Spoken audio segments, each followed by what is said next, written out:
बस है जो हमारे उहदेदारान है आला, उनसे गुजारिश है कि ग्राउंड को जो है ना पब्लिक के लिए ओपन रखा जाए। क्यों एहतजाज कर रहे हैं जी? एहतजाज सर इस वजह तो कर रहे हैं कि सलमान पारस का एक दरीना मुतालबा है, एक ग्राउंड ਜਿਹੜਾ ਸੀ ਰਾਜਾ ਮੁਹੰਮਦ ਅਫਜ਼ਲ ਖਾਨ ਸਾਹਿਬ ਨੇ ਨਾ ਦਿੱਤਾ ਸੀ ਫੁੱਟਬਾਲ ਵਾਲਿਆਂ ਨੂੰ।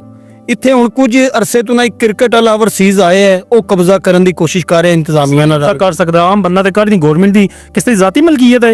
ਨਹੀਂ ਸਰ, ਜ਼ਾਤੀ ਮਲਕੀਅਤ ਨਹੀਂ ਗਵਰਨਮੈਂਟ, ਪਰ ਗਵਰਨਮੈਂਟ ਮੁਲਵਸ ਹੈ ਨਾ ਸਾਰੀ ਦੇ ਨਾਲ।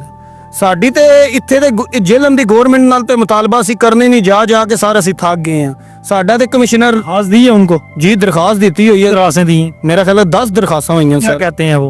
ਉਹ ਕਹਿੰਦੇ ਜੀ ਬਸ ਅਸੀਂ ਕੁਝ ਨਹੀਂ ਕਰ ਸਕਦੇ, ਸਾਡੇ ਵਸ ਦਾ ਕੰਮ ਨਹੀਂ ਹੈ। इंतजामिया एक बंदे के खिलाफ एक्शन नहीं ले सकती? ਸਰ ਉਹਨਾਂ ਮਾਲ ਖਾਦੇ ਹੈ ਨਾ, अच्छा, ਮਾਲ ਖਾਦੇ ਆ ਸਰ, ਉਹਨਾਂ ਦੇ ਹਾਜ਼ਮ ਕਰਨਾ ਤੇ ਹੈ ਨਾ, ਤੇ ਉਹ ਬਿਲਕੁਲ ਉਹਨਾਂ ਕੋਈ ਐਕਸ਼ਨ ਲੈ ਹੀ ਨਹੀਂ ਸਕਦੇ ਉਹ ਸਰ। यानी कि